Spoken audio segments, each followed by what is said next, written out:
వెనుకబడిన పాలమూరు జిల్లాను సస్యశ్యామలం చేసేందుకు పాలమూరు రంగారెడ్డి ఎత్తిపోతల పథకాన్ని త్వరితగతిన పూర్తి చేస్తాం. అందుకు కావాల్సిన నిధులు సంపూర్ణంగా విడుదల చేస్తామని డిప్యూటీ సీఎం బట్టి విక్రమార్కమల్లు అన్నారు.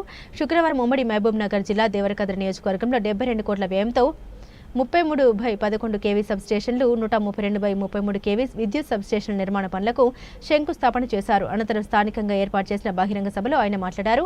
R&R భూసేకరణకు సంబంధించిన నిధులు వెంటనే విడుదల చేస్తాం.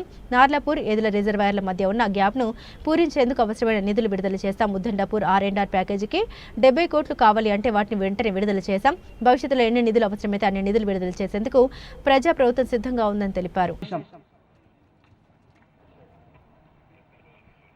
సోదరులు స్థానిక శాసనసభ్యులు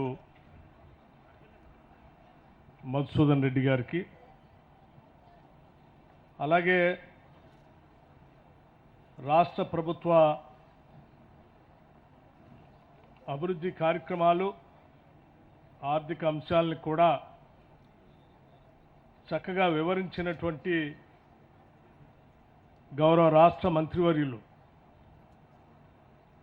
శ్రీ జూపల్లి కృష్ణారావు గారికి, సోదర గౌరవ శాసనసభ్యులు శ్రీ మెగారెడ్డి గారికి, సోదర గౌరవ శాసనసభ్యులు శ్రీ అనిరుద్ధ్ రెడ్డి గారికి,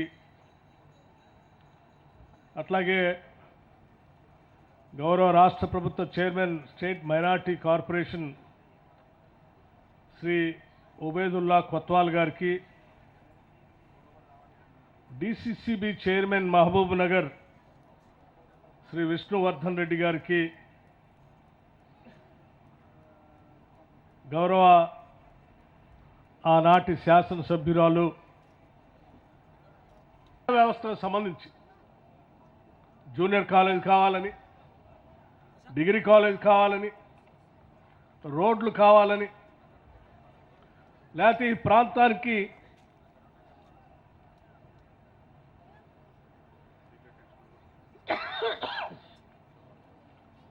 నీళ్లు పెద్ద ఎత్తున తీసుకొచ్చేటువంటి పాలమూరు రంగారెడ్డికి సంబంధించినటువంటి కాలువ పనులు కానీ, R&R ప్యాకేజ్ కానీ, ఇతరత్ర ఏ అవసరం ఉన్నా కానీ నిద్రపోకుండా వెంటబడి ఆ పనులన్నీ శాంక్షన్ చేయించుకొని తెచ్చుకున్నటువంటి శాసనసభ్యుడు మీ అందరికీ దొరకటం నిజంగా ఈ శాసనసభ నియోజకవర్గ అదృష్టంగా నేను భావిస్తా ఉన్నాను.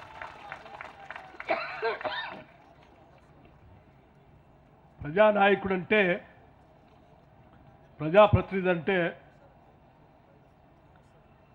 ప్రజల ఓట్లతో శాసనసభ్యుడిగా గెలిచి ఆ శాసనసభ సభ్యత్వాన్ని, హోదాని తన వ్యక్తిగత అవసరాల కోసం, కాంట్రాక్టుల కోసం వాడుకోవటం కాదు. ప్రజల ఓట్లతో గెలిచినటువంటి ప్రజాప్రతినిధి ప్రజల అవసరాలు తీర్చడం కోసం, వారి ఆకాంక్షల్ని, అవసరాలని దృష్టిలో పెట్టుకొని నిత్యం 5 సంవత్సరాలు వాళ్ళ గురించే తప్పిస్తూ వాళ్ళకు కావాల్సిన పనులు చేసేటువంటి వ్యక్తే నిజమైనటువంటి ప్రజాప్రతినిధి, ప్రజానాయకుడు.